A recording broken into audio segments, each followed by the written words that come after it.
KCAA, the Inland Talk Express.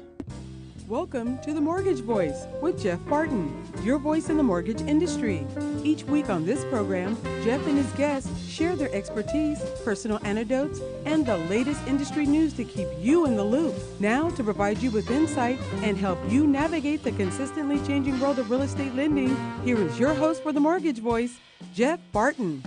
Welcome back, everybody. I'm Jeff Barton, your voice in the mortgage industry. Thanks very much for tuning in, for listening to us. We bring to you each and every week information about mortgages, the real estate world, what's happening in the economy, and how those things that are happening outside of your control are going to affect your decisions.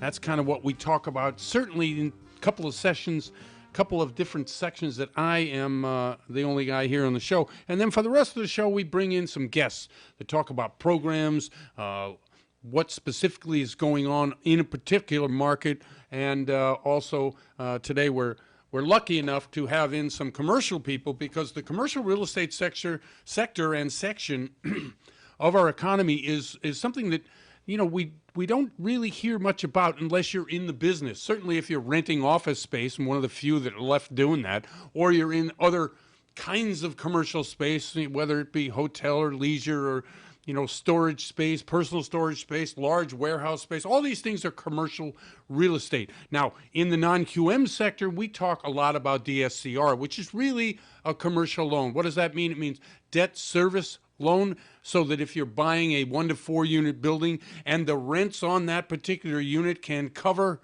the debt service, well, then you don't need to come in with anything, and you don't need to prove that you can pay, because the rents are going to pay.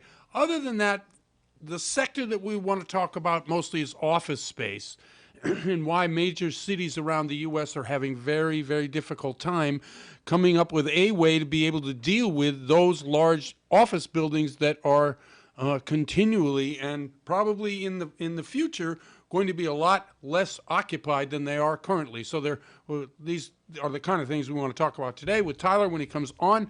Let's see. So if you want to see me on the screen, on the big screen or the little screen or whatever screen you're looking at, go to YouTube, Jeff Barton, the Mortgage Voice. I'm there, and I'm there through, I don't know, the last 8-9 years. We're talking hundreds of shows there, past shows that we have. I've yet to be doing, in the last 2 or 3 weeks, maybe a month, the short videos that we do on LinkedIn or YouTube or Facebook, Instagram, all these types of things. And one of the reasons I haven't is because we had such volatility in expectations, both from the buyer and seller, as well as the market conditions and how we've seen rates go up and down like a yo-yo. Terrible. But anyway, Jeff Barton, the Mortgage Voice.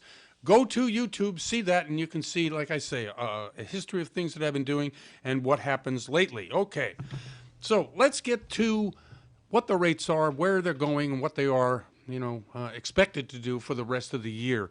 I say the rest of the year with tongue-in-cheek, meaning that we can't really see around the corner, let alone 6-8 months from now, but I'll give it my darndest. Okay, see, 30-year fixed rate loan, 6.5%. Last week, we were at 6%, so it's gone up half a point. Now, that may mean nothing to anybody who isn't in the mortgage purchase, meaning you're going to buy a house and you need to get a loan. But on $100,000, half a point means that you're probably spending $500 extra a month to get that mortgage, and it only happened, over a week's time. Next week, it could be 7%. The week after, it could be 6%. It's just up and down, and very problematic for someone who needs to be saving and planning and looking, because you can't figure out what your affordability is unless you know two things, right? You have to know what you make, and you have to know what you're going to spend. And these things make up your debt to income, and those debt to income ratios are ironclad, especially when you're talking conventional, when you're talking government loans, when you're talking, things whereby you can afford. Obviously, if you can't, and you can't figure that out because the rates keep turning from low to high to high to low to medium, and each week it's a mess. And I do feel for you. I understand it. You need to have somebody really there for you to be able to, lock in as quickly as possible, especially if you're in a purchase contract already. Okay, so the 15 years at 5.9%, the FHA is at 6.15%. The jumbo is at 5.99, and the 5/1 ARM is at 6.68. I have here in my notes, rates Rates back up mid-sixes for top quality borrower. And that's the other thing. I'm quoting these rates, and again, every time I quote a rate, it's really an average, and I get a lot of these rates through Mortgage News Daily. If you want to find out for yourself what the average rates are, especially across the U.S., just so you can be in to have a conversation without any expectation by you or your mortgage broker, so you know what's going on, go to Mortgage News Daily. It's a pretty good site, and I like it. But these rates that I'm quoting are for the top quality borrowers. You've got, high 700, low 800 FICO scores. FICO scores only go up to 840? And so if you've got an 800, okay, you're in. If you're making enough money to qualify for a 20% down type loan, all right, you're a top quality borrower. And if you have a long history, a good credit, money down, and the ability to prove out that you can have that job and continue to pay that loan for the next 360 payments, you're going to get these rates. That's right. If you don't, you're not. So, again, rates are making you crazy. I get it. And right now we're in a very volatile up-down market. Couple news items here that I want to get to. We talked a lot about mergers, about consolidation, about layoffs in the mortgage world. Just like the tech world, the mortgage world is going through a huge upheaval because, hey, with these rates and the problems that I've just laid out for you, it's a wonder a lot of us are still in the business. Now, I'm in the business. I have a company called Malibu Funding, Inc. We've been in business about 21 years. We've built up reserves and a lot of different credit and things that if you're in business that long in any business, you're going to have a lot of goodwill. Well, we're one of the companies that has. But there are tons of companies out there that have goodwill that have decided to bail or get out of a certain area in the market. Now, we do business with a company called Homebridge. Homebridge is both a retail and a wholesale division, and they also have REMN, Real Estate Mortgage Network, which is more of an East Coast thing, although they do things out here in the West Coast as well. Well, they've decided to pair off their retail division. Now, a lot of these lenders that are non-depository lenders, what does that mean? That means I get to borrow money from somebody and then lend it out to you. I don't take deposits in like a bank, but I act as a bank in every other capacity when it comes to mortgages. This particular company, which has both a wholesale, which is what your mortgage broker will go out and shop to, 30, 40, 10, 20 different mortgage companies to get you the best rate, the best program, but a lot of those particular type of lenders, wholesale lenders, also have a retail branch, i.e., Homebridge has a bunch of guys, bunch of gals sitting around a desk in a big office, and they're calling or making loans for customers to come in the door. That's a retail. Well, they've decided to sell off their retail branch. And one of the reasons they do that is because having in-house retail is expensive.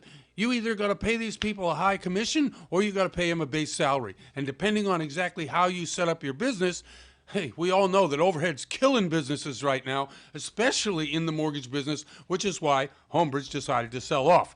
A lot of independent banks out there are losing money on loans. There was a great article on Housing Wire, another great site to go to, although I think Housing Wire you have to pay to see. You have to pay to play, so to speak. So if you want to see their information, it's not that expensive, but unless you're in the business or you're really, really interested in knowing more about the housing market, the mortgage market, from housingwire.com. Anyway, what do they say? Banks losing money on mortgage loans. And they said that small to medium-sized banks are the banks that are doing 80% of the mortgage loans out there. They're losing, on average, about $300 a loan. Now, you may say, oh, they're losing money, $300 a loan. How can they stay in business? That's exactly right. So what they have to do is churn the money and go to their reserves in order to keep the doors open and hope that at some point this year, the Fed will decide to drop their short-term interest rates. Now, I know it's not symbiotic, but it is tangential that you might find mortgage rates dropping at the same time. Why? Because it just seems to be that when certain aspects of the economy get geared up, that the other sectors of the economy gear down. And that's what happens when the Fed lowers interest rates, meaning that the member banks don't have to spend as much in liquidity to shore up their reserves. That means usually that they want to do more lending and they lower rates. That's kind of how it is. Anyway, I'm Jeff Barton. There's a lot going on, as I said. I'm with you all day, every day. No, I'm not. I'm not here every day. I'm here once a week, Saturday and Sunday. KCAA, great people. Thanks very much. We'll be right back. You're listening to The Mortgage Voice with Jeff Barton. We'll be right back with more in just a moment. For more information on today's topic, email Jeff Barton at info@malibufunding.net. Now, back to The Mortgage Voice with your host, Jeff Barton. Welcome back, everybody. I'm Jeff Barton, your voice in the mortgage industry. Thanks very much for tuning in to the show each and every week. We bring to you a lot of different information, and a lot of different information sources come to us, and we just try to help you make decisions, better decisions. The reason we do that is because it's better for you. There's a lot of ways that you can go about getting a mortgage. You can listen to Uncle Joe, you can get out of the local bank at the corner, or you can do all your own research. Well, this is part of that process too. No pressure, no high sales, none of that, because the information that we provide you is something that, you know what, we spend a great deal of time going through it. And in the business 25, 30 years, I can tell you that in order to be able to make the best decisions, you have to have the best information. And in that, we bring to the show, first time on the show, Gilbert Sanchez from NP Inc. He's going to tell us a little bit about what they do there, some of the programs they offer. Gilbert, how are you? I'm feeling fantastic. And yourself? I'm okay, thanks very much. I'm really kind of, the way the rates have been going up and down, it's like very difficult to get a buyer excited about putting in a contract if today the rates are 5.5% and next week they're at 6.5%. Right. Yeah. That is a challenge. But what comes to mind is the best time to buy a house is always 5 years ago. If you look at 5 years ago, you're like, oh my God, I wish I would have bought this house. It would have been $100,000 cheaper. Yeah. So if you keep on I remember back in the day, I've been in this for 30 years as well. I remember when I first bought my house. Rates were at like 8.5%, 9%, and when it went to 7.5%, I was like, wow, So right now the rates are actually still pretty good. I mean, just people got spoiled with the whole, 2%, 3% thing. I agree. Was just a false, let's say, state of mind. Let's say. No, I agree. Anything that we talk about on the show, whether it's non-QM or non-traditional borrowing or just your conventional loan, always centers around, and borrowers will do this, around the rate. And we try to always say, look, it's about, can you afford the monthly? And what you said was great. 5 years from now, you're going to wish you bought the house today because the equity you're going to build in it is going to be substantial. Exactly. And that happens year and year around. So one of the biggest things is I focus on non-QM lending. So non-QM is non-qualified lending. My rates are actually probably a little bit higher than what the norm is. Let's say normal is, conventional FHA and things like that. But a lot of people don't qualify that way. So that when the mortgage brokers that have because I'm a wholesale lender, when they have my product, so you need to verify income, or if there's something wrong, or 1 year wasn't good on taxes and you only need that 1 year tax return, we can do it on our programs, and at least you qualify and you lock in that sales price of that house. Everybody thinks it's going to be like a shortfall, this and that. I'm living in Miami, and I can tell you, South Florida, I don't think it's going to be going down at all.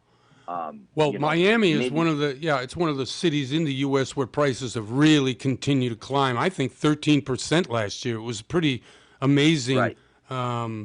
Way that Miami's real estate has really skyrocketed and continued to do so. Exactly. I think they're going to stabilize a little bit more, and just people are going to keep on moving to sunny Florida. Okay, tell me a little, Gilbert. I'm sorry to interrupt, but just tell me a little bit about some of the programs. Now we know about DSCR, we know about bank statements, we know about TIN loans. What do you specialize in, or maybe it's all of those things?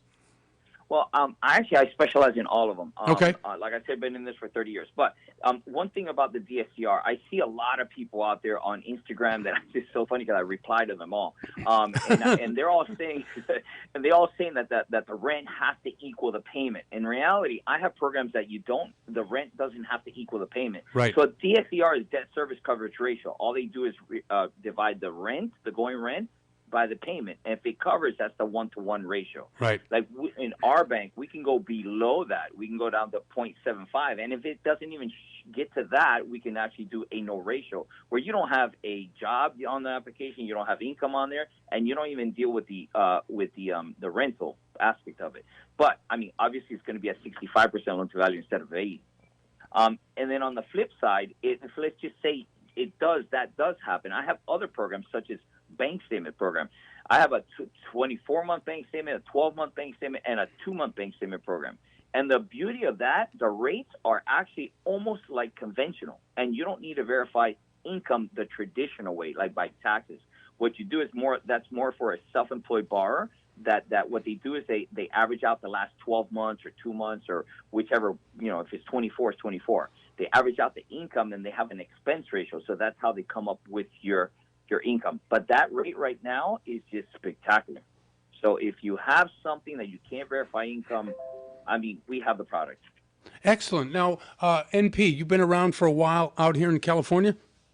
Yes. NP's we're approved in almost every single state. I think 48 states. There's a few that we don't do, maybe Vermont or something like that. But we're approved in almost every other state, yes. Okay, excellent. And locally, do you do most of your processing from Florida, or do you have local here in California? Or how does it all work? Well, our main office is in Boca. Okay. And we have a lot of people since this COVID thing happened. We have a lot of people that just work off site. They don't even work there. So I can have somebody in California working for me, and it works seamlessly. Everything of mine is online, so it's you call me, I verify. I do the pre-qualification, and I'll get you to do the submission all on Zoom, Teams. So it's not like if I have to be in your neck of the woods, let's say.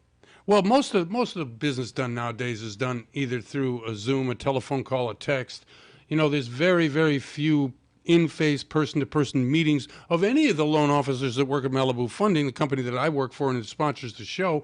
Yeah, those things. It's usually about, in a hot real estate market, it's usually about speed. You just don't have time to do it. You want to get the application in, you want to get an approval, you want to get DU, you want to get it all to the prospective sellers so that you can get first in line when they're selling the house. Exactly. And speed is the key. I mean, I've closed, actually with your loan officers, I've closed loans anywhere from, the fastest I think I've closed was probably in 13 days I had it from application to close. Oh, that's fast. Yep. Yeah, and that's fast. So, not every single file is going to go that way because some people drag their feet. Some things we need and you can't get them or whatever the case is, or the appraisal takes longer or whatever. So, and an average, let's say, is 30 days, that should be enough time to close unless if there's a problem that we need to take care of. It might take a little bit longer. But speed is definitely the issue right now, yeah. Yeah, it is. And in one of those respects, I remember, this is probably going back 10 months ago, appraisals were a problem, and they were a problem just simply because there weren't enough appraisers to do the appraisals out there. Now I think it's probably in a reverse way. How do appraisals account for value of a home in a declining market, and how have you seen that affect what you're doing? I haven't seen too much of the declining market, but I'll tell you what's going to happen. If an appraiser, like in Miami, you're probably not going to have that issue. In South Florida, you're probably not going to have that issue. Mm-hmm. But I don't know, somewhere else may have that declining market where, the sellers were selling at a certain price and now they're not selling it, so they're reducing their prices for quite a bit. It has to reduce by a certain percentage. Anyway, so what happens in a declining market, if there's a declining market and the appraiser actually checks off declining market, you're going to get hit by 5% on the loan to value, meaning that if I can do 90% on one product and I'm in a declining market, you're now going to do 85%. So the borrower's going to have to put 5% more money. Now, as a rule, in terms of pricing out loans, knowing obviously that you have the matrix to be able to just solve problems by doing what you just said, that bespeaks to me that you've been through this before, meaning that not only the company but yourself, you know what's happening, and getting with people like you for somebody who's new, like a first-time home buyer, is really a benefit. And that's one of the reasons I think companies like yours are good for the marketplace, because there's no rattle, there's no panic in whatever the market conditions are. There are solutions that are tried and tested in order to solve problems for borrowers. Absolutely right. It's funny. I'm like the problem solver. So yeah, every time there's a problem, like mortgage brokers usually come to me and they're like, oh, we can't get this done or whatever. And it's kind of like a puzzle. Kind of like a puzzle that changes shape every single day. Right. So every time you turn around, there's some new information. But, like yourself, you've been in this business for 30 years. I've been in this business for 30 years. So, there's so many ways of getting things, done that, a lot of times with experience, you figure it out. So it's highly important to get with somebody that has experience. Gilbert, we're at the end of it. I'm sorry to say this has been a joyful conversation, really eye-opening. Do you mind sending out or telling people how they can get in touch with you directly so that if they have some questions on what you're talking about, that'd be great. Sure, definitely. My email is gsanchez@npinc.tpo.com. I'll repeat that. Or my phone number is 305-724-3414. Once again, it's 305-724-3414. Gilbert, thank you very much again. We'll do this soon, and I appreciate it. Let's hope the market continues to be strong down in South Florida and certainly turn around in the rest of us. Out here, we really need some help. Oh, phenomenal. Yeah, definitely. Well, I'm here to help, so anything I can do, please reach out to me. I'll help you any way I can. Thank you very much. That's Gilbert Sanchez from NP Inc. I'm Jeff Barton, your voice in the mortgage industry. We'll be right back. You're listening to The Mortgage Voice with Jeff Barton. We'll be right back with more in just a moment. For more information on today's topic, email Jeff Barton at info@malibufunding.net. Now, back to The Mortgage Voice with your host, Jeff Barton. Welcome back, everybody. I'm Jeff Barton, your voice in the mortgage industry. Thanks very much for tuning into the show. We come to you once again each and every week to try to bring you some solutions, some answers to questions that are out there about, how am I going to get this house? What is the mortgage going to cost? What are the rates? I'm going crazy. Am I going to keep my job? What's going on? Yeah, that's what we do. We try to calm you down, get you straight on what is happening today, whether it's in the macro world of the greater economy or world events that might affect how a lender treats you, whether the actual money that you're going to borrow from them is easier to get or it's harder to get. I mean, these are some of the things that we deal with on a big area, and then on a smaller area, we deal with individual programs from individual lenders. People who really know their business because the companies that they work for, that's what they do, directly to you and to the mortgage broker or whoever they work with in order to get the borrower, you listening to the show, the best rates and the best programs out there. To that end, Ken Van Camp from Plaza Mortgage, as well as Tim Conwell from Plaza Mortgage, join me now. Gentlemen, how are you? Fantastic. Thanks for having us. No, thank you. Jeff. Thank you, Ken. I appreciate it very much. Ken, just first off, you've been working at Plaza Mortgage for some time. Now, Plaza has been around a long time. I keep reading where newer and older lenders either dropping out of the business or like Homebridge I saw at the beginning of last month, they sold out in their retail. How are you all fixed over there for long-term success? We do take the long-term into consideration, and that's why we have a really broad product line, and we're actually hiring right now. So while other lenders are running away, we're beefing up. No, that's excellent. And I appreciate that because stability is what a borrower wants to know. They don't want to come to, some understanding, we lost our credit line, which is what used to happen back in 08 and 09. Sorry, we don't have any money today. You're going to just have to wait. It's nice to know stability is really at key over at Plaza. And I've been doing business with you guys for, 10 years plus probably. Yeah, we've been around since 2000, so we're 23 years in. Right. So we've seen the up and down. One of the good benefits is we're privately held, so we're not answering to another group of people, and we also only do wholesale, so we're only in the wholesale channel, which allows us to focus and actually gives us a lot of stability. That's an excellent way to look at it. Let's talk about programs a little bit, if you could, Tim. What's going on there in terms of your product line? You said you do all kinds of programs. Give us a couple examples of things that not only are working for borrowers, but might be able to be a solution for some of the people out here in the Inland Empire in Southern California. Absolutely. The two big things that we've really seen recently has been a big growth in renovation loans. Right. There's a lot of different renovation loans out there, whether it's VA, USDA, but, for as far as California goes, the Freddie Mac program that allows the ADUs even to build and add an ADU onto your property has been a really strong product for us. That and then the DSCR programs. You know, a lot of people are looking to get into investment homes. If you're buying an investment home in a vacation area, we have a program where we can qualify nightly rentals with a software called AirDNA. And it's actually a pretty straightforward, simple way to kind of get into the investment world.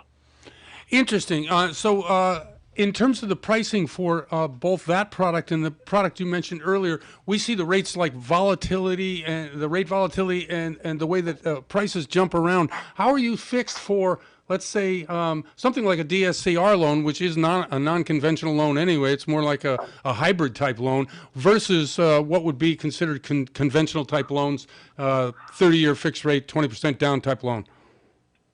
Right. Okay. Great question.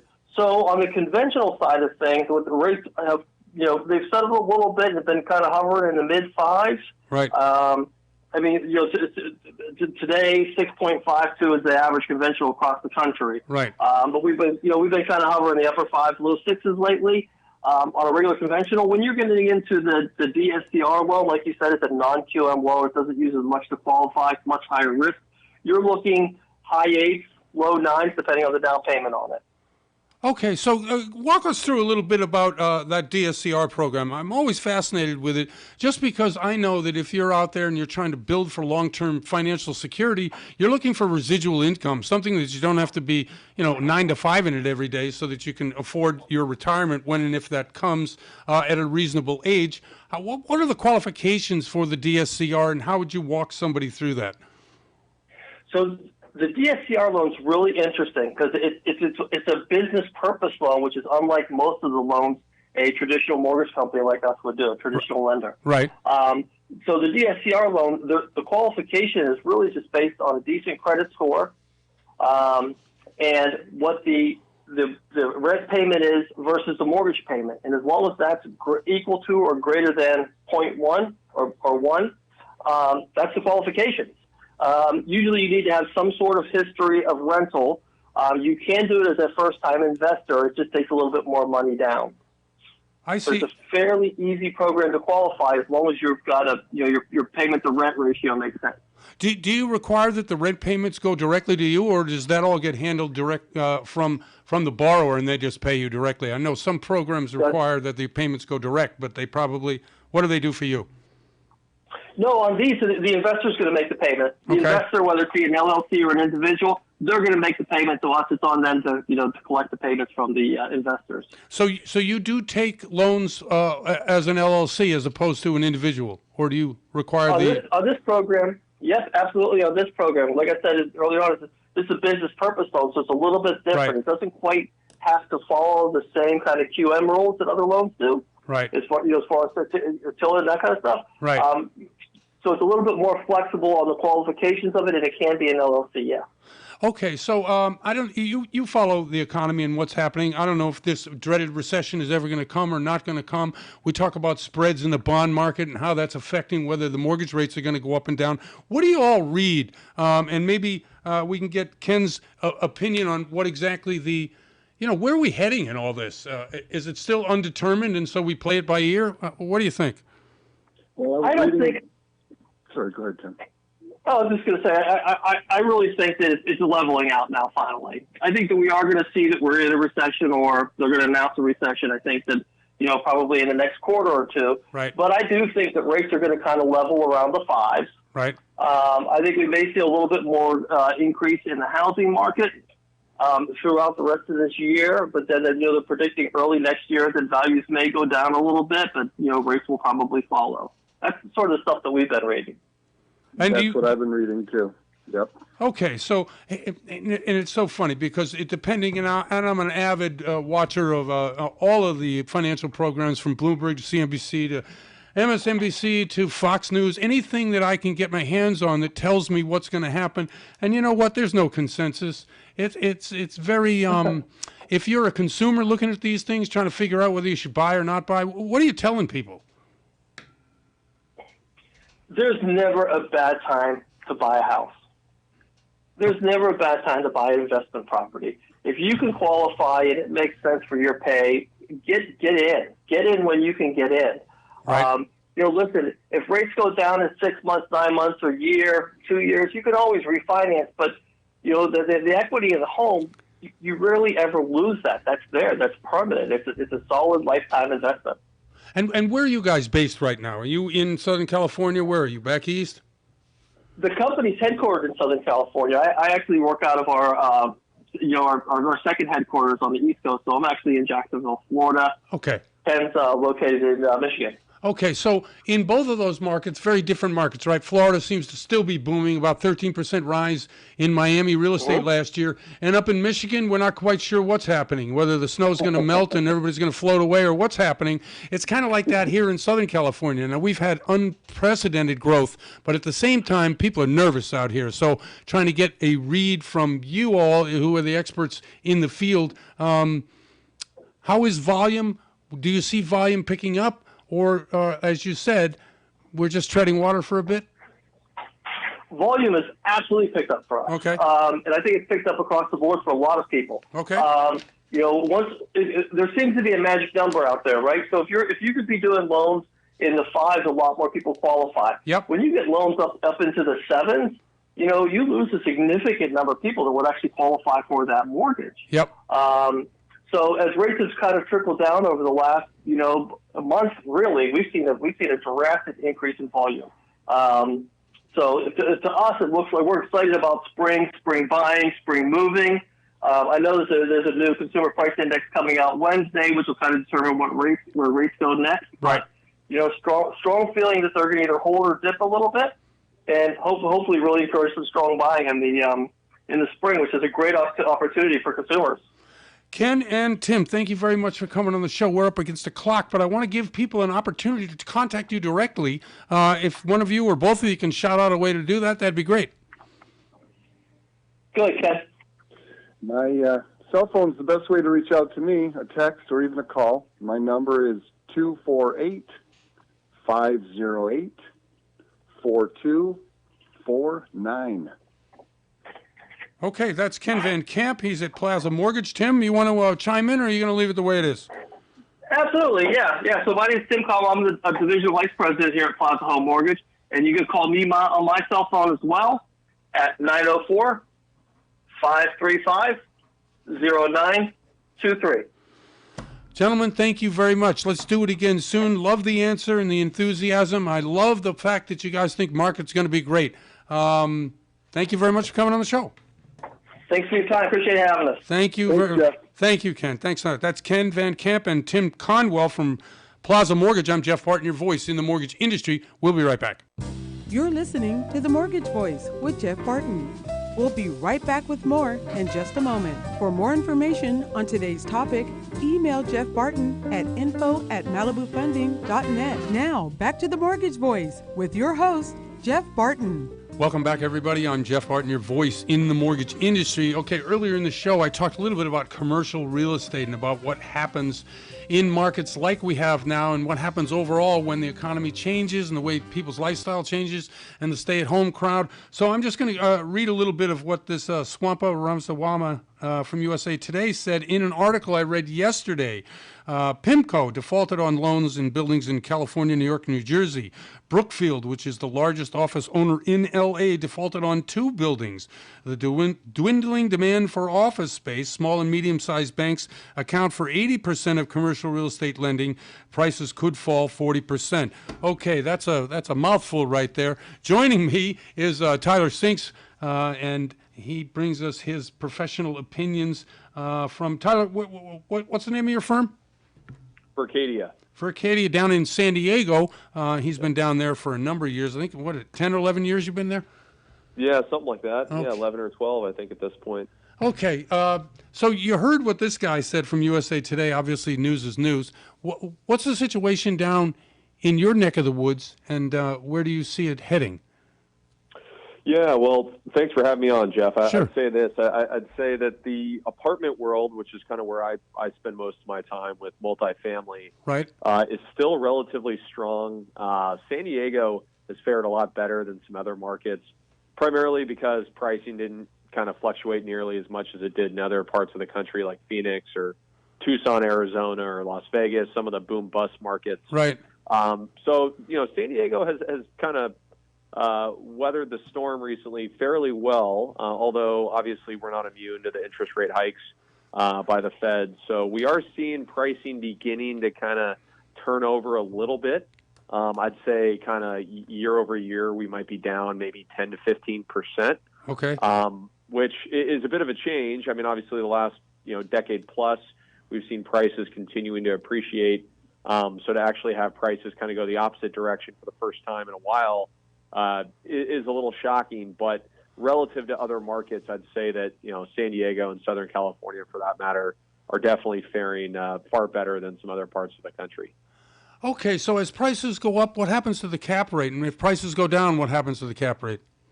So as prices go up, cap rates go down. They're inversely related. Right. And basically, the cap rate is really more of a function of interest rates. Uh-huh. Interest rates were so low during the pandemic and post-pandemic, with the Fed keeping rates near zero, all the stimulus money, Treasury bond purchases monthly by the Fed. It really made financing costs extremely, extremely attractive and cheap. Not too dissimilar from what we saw in the single-family home market, where you could go out and get a mortgage for 2.5%. Right. The same was true for commercial and multifamily. So that bid up prices very quickly. It felt like every day prices were moving so quickly that a price yesterday looked like a good deal the next day. Right. So prices moved up very quickly, but just as soon as we got this, rampant inflation and the Fed began raising interest rates about a year ago, we've started to see the market kind of go the opposite direction as financing costs has gotten very expensive.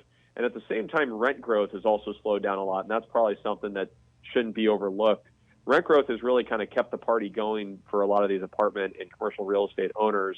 And as rent growth has started to sort of table off or even sort of dip, that's also kind of been another headwind for the commercial real estate world.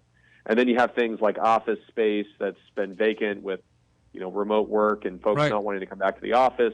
So vacancies ticked up.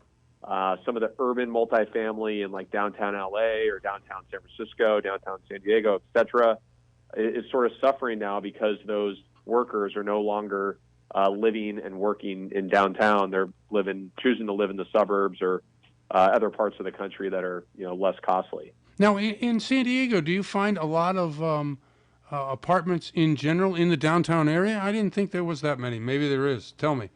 Yeah, so downtown San Diego has seen quite a bit of a renaissance in the last decade or so. Okay. There's a couple thousand apartment units currently under development in downtown San Diego.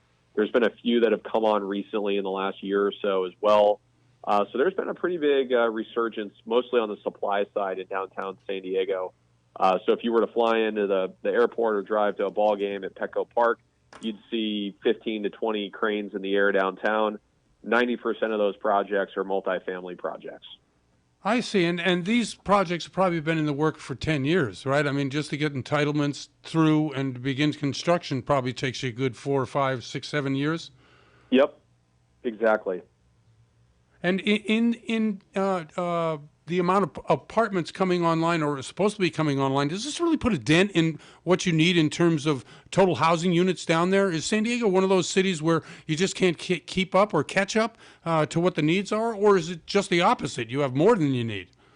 Yeah, I think that narrative is definitely maybe a little bit overblown in certain circumstances. I think there's definitely been a housing shortage for sure, given primarily by the fact that we haven't built enough homes since the GFC in 2008. Right. But at the same time, this year is a record amount of new supply coming online nationwide. I think it's a 40-year high. We're going to have more new units of housing coming online across the country than we have since, I believe, 1986. So this is going to be a massive year of new supply, not only for single-family homes, but multifamily units. And that, again, coincides with the higher interest rates and rent growth beginning to flatten out. On top of that, input costs like materials, labor, construction, all that's stayed relatively high and really hasn't corrected much. So it's going to be a very interesting kind of 12 to 18 months as we look ahead on what happens with all this new supply, how that affects the current inventory, and what that does to vacancy and rental rate. Now, you do mostly rentals or mostly purchase or both? So our firm, Berkadia, we do two things. We finance apartment purchases or refinancings, and then we also sell apartment complexes. And generally, we do anything from 10 or 15 units all the way up to 1,000 plus units. Wow. And so we're really kind of more on the sales side of larger investment properties. In the way that inflation is calculated and how we see whatever it is affecting your business affected by the prices going up, when you're financing properties or looking to sell, how do you consider that particular aspect of the sale or purchase? Do you look at it and say, okay, we have to discount, or do you look at it and say we have to increase? Well, I think it's generally believe that inflation is a good thing if you own real estate. Right. Real estate's generally an inflation hedge. The nice thing about multifamily is you have short-term leases with all your tenants. So as inflation goes up, you can turn those leases over on an annual basis and raise rents. The problem, at least in California, is now we have a lot of these rent restriction and rent control laws. So the government's made it a lot harder to kind of keep up with the inflation and use inflation as a hedge. But generally speaking, I think people will view inflation positively if you own real estate or multifamily units or commercial buildings or what have you. It's generally viewed as a hedge, so it's a better place to put your money than somewhere else where you're theoretically going backwards. So. Who is the major owners of properties down there? Now, when you were talking about adding more units, you're really talking about rental units, right? For the most part. Yep. And a lot of the big developers are household names like Irvine Company, Donald Brenn's company. He owns thousands of units in San Diego. There's a few large local players as well. Institutions, REITs, Blackstone, groups like that. They have a lot of projects in the pipeline. So San Diego has really been sort of a bright spot relative to other parts of California. Yeah, I agree. We're seeing a lot of the influx of capital from San Francisco or LA, investors that used to invest there that for one reason or another wanted to take their money down to San Diego. So San Diego's fared, fairly well during this whole kind of post-COVID era. So hopefully that continues. And I think, California is definitely still a good bet long term, although there are some headwinds, mostly from the political and the regulatory standpoint that we still have to navigate. So yeah, that's a good way to put it. Navigate, right? Exactly right. I mean, just trying to stay out of the way of the regulators is what we try to do always in the mortgage business. So I assume it's the same way in development and sales of commercial down in San Diego. Correct. Yep. Well, Tyler, thank you very much. We're up against it. I really appreciate you coming on the show. You always give good information, man. I'm overwhelmed. I want to go home and think about it now. But thanks for coming on. I really appreciate it. Thanks a lot, Jeff. Appreciate it. Thank you very much. And could you, Tyler, by the way, send out a way by which people can get a hold of you, telephone number, email address, something? Yeah, sure. So my email is Tyler, Tyler, .sinks, SINKS, at Berkadia, BERKADIA.com. You can also look me up at Berkadia.com. I sit in the La Jolla office down here in San Diego, and happy to help with anyone with any apartment or commercial real estate related needs. Excellent. Thank you very much, Tyler. Thanks for coming on the show. Thanks, Jeff. Thank you. That's Tyler Sinks, and he works at Berkadia. And I am Jeff Barton, your voice in the mortgage industry. We'll be right back. You're listening to The Mortgage Voice with Jeff Barton. We'll be right back with more in just a moment. For more information on today's topic, email Jeff Barton at info@malibufunding.net. Now, back to The Mortgage Voice with your host, Jeff Barton. Welcome back, everybody. I'm Jeff Barton, your voice in the mortgage industry. Thanks very much for tuning in to the show. If you want to see the show, obviously, go to YouTube. We also have a great website. It's themortgagevoice.com, and you can go there, see all the guests or a bunch of the guests that we have on, contact them directly here and see a little bit of what we've done in the recent past. Also, we have a number of podcasts, several of them, many of them, and I think, Darryl, you have a list of those for us? At least a couple of hundred, yeah. Apple Podcast, Spotify, Spreaker, Stitcher, iHeartMedia, Radio.com, YouTube, and Podclips.io. Podclips.io, great place to go to centralize your podcasting. I know if you hear and see anybody. A lot of, we're on terrestrial radio, which means that we are broadcast. It's quite a bit different than podcast. Now, to anybody under a certain age, there's no difference. Podcast, broadcast, they don't know the difference. So I often get referred to as a podcast. Now, we have podcasting abilities, but primarily we are a radio show, driving around Saturday, Sunday morning, going to the hardware store, maybe coming back from church or wherever it is that you spend your Sunday mornings and Saturday mornings. Hey, you can turn on the radio, KCAA, Inland Empire, great bunch of stations, both AM and FM, that you can catch our signal and our show. And that sets us a little bit different, a little, like I say, in the old days, AM days, back in the 60s and 70s, driving around in your car listening to AM radio was awesome. And so returning that to your car rather than on the Sirius FM sort of way to go, or the Sirius satellite way to go, we're broadcast. So you can tune us in on your little transistor radio. By the way, do you have a transistor radio anymore? Absolutely. Okay, now I don't. I tried to buy one. Can't. It's all pawn shop. Yeah. That's a good one. The pawn shop. Pawn shop. Oh man. Okay. So if you're out there and you're listening to me now thinking, what the heck? You're right. What the heck? But I loved going to the beach, turning on AM radio and listening, yes, that's right, to a baseball game. I loved it. Vin Scully was the voice of summer. Oh, it was it was great. We don't have that kind of thing anymore. Everybody's got their own private, bank of music and whatever else they want to listen to, and they put on these very large headphones, and you can talk to them and they have no idea you're talking to you back. Anyway, let's get right back to the show. You want to say something, Daryl? No, I'm fine. I was thinking of poor Vin Scully. I know. Vinny, I he was your friend. He was your friend. It was like somebody in your living room that you could just, invite over, and it was like you were having him over in your house, just talking to you about stuff that was exciting and fun, and kind of like listening to Jeff. Yeah. Well, he was much more skilled at it than I could ever hope to be. And let's just get to a little bit more of what's going on before the show closes out. Okay. Jobs report, 236,000 jobs created last month. Now, they say that jobs report is actually in line with what the average had been for the last 12 months, which is pretty good employment. It also portends that the Fed will continue to have the green light to raise short-term interest rates, meaning that their attack on inflation is not yet complete, and they will continue to do so. Now, we may be killing what they call the equities market, stock market, right? If you have either in your 401k or your company retirement or in your portfolio of stocks that you have either through an investment in something, or you have an actual stock person that does this for you, you're not a happy person. Why? Because the market is flat, or it's really down, or if you're in a particular sector, i.e. the real estate sector, REIT sector, or the tech sector, you're getting hammered. So you're trying to figure out a way by which this is a good news. But if your inflation bit, and by the way, anybody looking at gas, I just don't think it's inflation. What I think,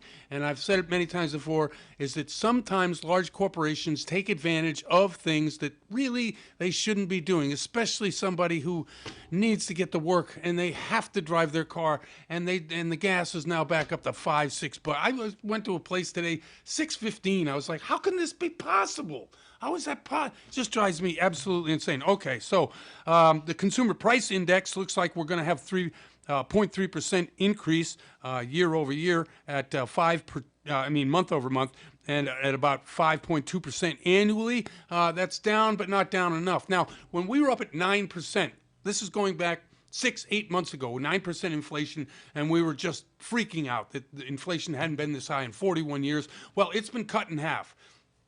Now, as I was saying about the oil companies, I think there are many, many, many companies out there, not just a few, but are looking at the situation and saying, hey, let's blame the workers because we have to pay them more money for raising prices. Let's blame the supply chain. Let's blame. I just think there has to be more to business than just, and I'm not an on-Rhine aficionado here. I'm not the one that says, hey, altruism is not the way to go. No, I would say that as a business model, that is the only way that you can go, especially when we have so many people hurting out there. I mean, you may think you're doing okay, but look down the street, look around the corner. There are a lot of people who are hurting out there.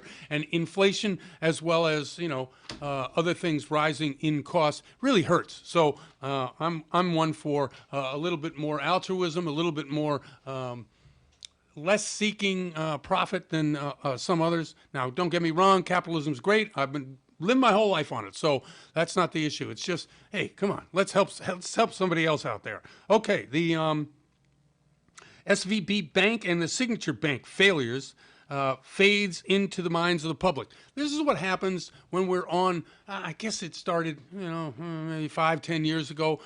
We have crisis after crisis after crisis. And speaking of that, anybody see the latest of mass shootings out there? So I went in and looked at the 5 different people who were shot, and just, it's unbelievable. It's too much. It's unbelievable. I know there's an answer to it, and I wish people could figure that out.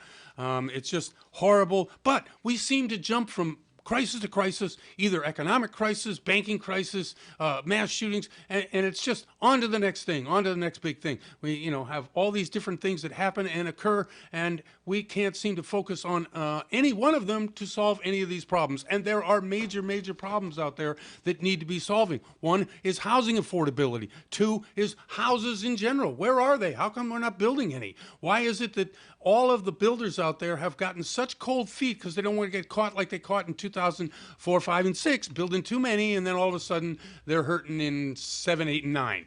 I get that, but at the same time, if we're guaranteeing depositors from banks that really are SVP for one, Silicon Valley Bank, which are really major players in the equity business that aren't general depositors, if we can guarantee their particular deposits, why can't we help out the housing builders or help out somebody in order to build more houses? Because the more houses, the prices will come down, and people who are working, and by the way, there's 62.2 million people working in the workforce. I'm sorry, 62.2% of the people working in the workforce, and between 25 and 54 ages, 82% are in the workforce. So we don't have a lazy country. We don't have a bunch of people sitting around trying to collect. No, those are all hype and hyperbole. Look to the people who are doing the basic work that keeps the country going, keeps you going, keeps me fed. All the people who are really doing that, yes, they deserve to have a way by which they can afford a house. I read an article yesterday, I forget where it was, maybe Yahoo, I don't know. A couple making $200,000 a year. And they were saying they were laughing because they can't afford anything in Southern California. Now, San Bernardino, Riverside counties, you know what I'm talking about. I mean, I'm looking at down payment assistance programs to help people making $180,000 a year. That doesn't make any sense. You should be able to save and be able to put a down payment down on a house making $180,000 to $200,000 a year. You just should be able to, but you can't.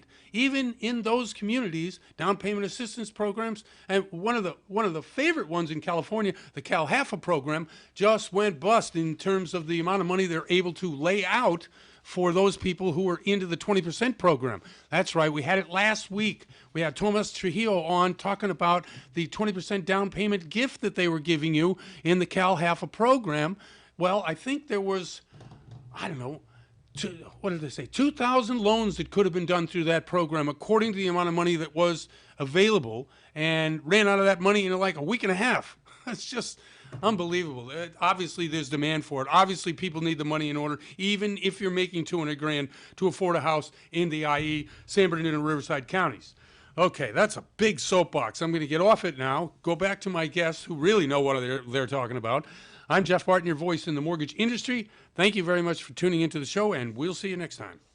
You're listening to The Mortgage Voice with Jeff Barton. For more on today's topic, visit www.malibufunding.net. Legacy 1050 AM.